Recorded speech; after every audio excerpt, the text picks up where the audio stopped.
ہم نے سرور پہ شاعری کر کے نام دیوان لکھ دیا اس کا، پر جب اللہ نے نعت مصطفیٰ لکھی تو نام قرآن لکھ دیا اس کا۔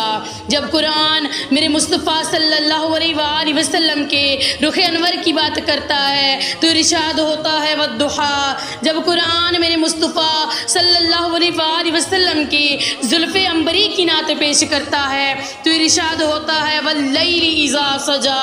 جب قرآن میرے مصطفیٰ صلی اللہ علیہ وآلہ وسلم کی آنکھوں کی نعت پیش کرتا ہے تو ارشاد ہوتا ہے ما زاغ البصر۔ جب قرآن میرے مصطفیٰ صلی اللہ علیہ وآلہ وسلم کے رخسار کی نعت پیش کرتا ہے تو ارشاد ہوتا ہے طٰہٰ۔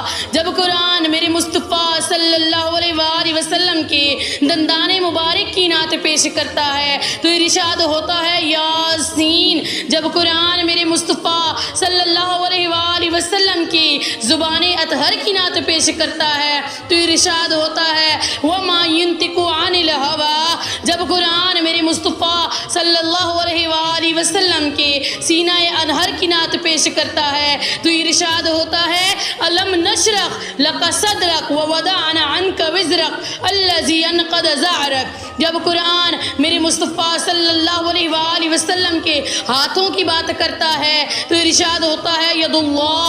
جب قرآن میرے مصطفیٰ صلی اللہ علیہ وآلہ وسلم کی رحمت کی نعت پیش کرتا ہے تو ارشاد ہوتا ہے وما ارسلناک الا رحمتا للعالمین۔ بے شک اللہ نے آپ صلی اللہ علیہ وآلہ وسلم کو تمام جہانوں کے لیے رحمت بنا کر بھیجا۔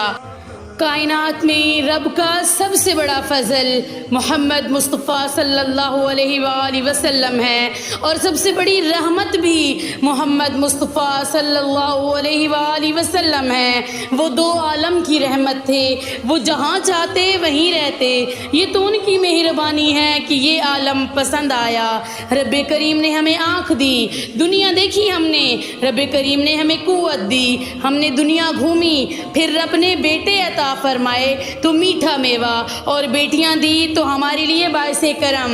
ہمارے سامنے بچے کھیلے تو ہم نے کہا سب سے بڑی نعمت یہی ہے۔ مالک فرماتا ہے تو میرا بندہ تھا، میں نے تجھے دینا ہی تھا، اس نے دیا لیکن احسان نہیں جتلایا۔